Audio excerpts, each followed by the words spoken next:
हम अभी भी मानते हैं कि सरदार साहब अगर देश के पहले प्रधानमंत्री होते तो जम्मू कश्मीर समस्या ना होती। हम अभी भी मानते हैं कि सरदार साहब देश के पहले प्रधानमंत्री होते तो हिंदुस्तान के गांवों की आज जो जद्दोजहद है वो नहीं होती, चित्र अलग होता। ये हमारी सोच है, गलत हो सकती है, हमारी सोच है।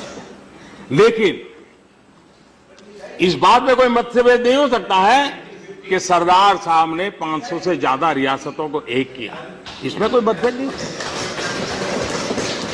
और सरदार साहब थे जिसको कांग्रेस पार्टी ने देश का पहला गृह मंत्री बनाया था। सरदार साहब थे जो जीवन भर कांग्रेस के लिए जिए, कांग्रेस के लिए जूझे, कांग्रेस के लिए उन्होंने अपना जीवन खत्म किया। वो शुद्ध कांग्रेसी थे। लेकिन मैं हैरान हूं, अच्छा जब गुजरात में चुनाव होता है तो सरदार साहब पोस्टर में दिखते हैं, लेकिन देश में कहीं नजर नहीं आते।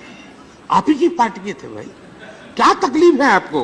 लेकिन मैं एक बात आज कहना चाहूंगा, कांग्रेस के वरिष्ठ नेता सरदार वल्लभ भाई पटेल, कांग्रेस पार्टी ने जिसका गृह मंत्री बनाया, दुनिया का सबसे ऊंचा स्टैच्यू ऑफ यूनिटी।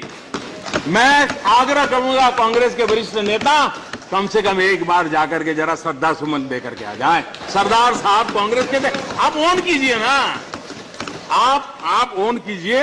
और मैं चाहूंगा गुलाम नबी जी कुछ दिन गुजारिए गुजरात में। देखिए कभी क्या होता है, पहले एक बड़ा इंटरेस्टिंग बताता हूं। हमारे यहां पुराने नियम कैसे चलते हैं, कहीं डैम होगा, एयरपोर्ट होगा तो कहते हैं फोटो निकालने की मना है। अब आज टेक्नोलॉजी ऐसी है कि वो स्पेस में से गली में खड़े हुए स्कूटर के नंबर की फोटो निकाल सकते हैं, लेकिन पुराने कानून पलट के पड़े हैं। तो जो सरदार सरोवर डैम जब ओवरफ्लो होता था तब तो बना नहीं था, तो ओवरफ्लो होता था। उधर दिग्विजय सिंह की सरकार चलती थी, तो ये लोगों को जाने नहीं देते। ऐसे में ही मैं मुख्यमंत्री बना, मैंने कहा नियम बंद करो भाई और लोगों को आने दो और फोटो भी निकालने दो।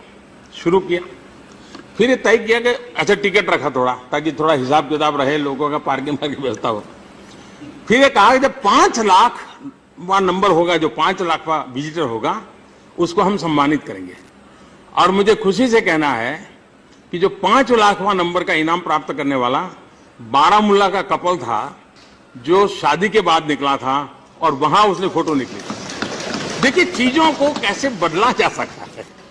और इसलिए मैं कहता हूं कि आप भी कभी सरदार साहब के स्टैच्यू पर कांग्रेस वर्किंग कमेटी करे जी, वहां अच्छा लगेगा। कांग्रेस के थे जी, हमें तो देश के महापुरुष के नाते हमने तो जो श्रद्धांजलि देनी है हम देते रहेंगे।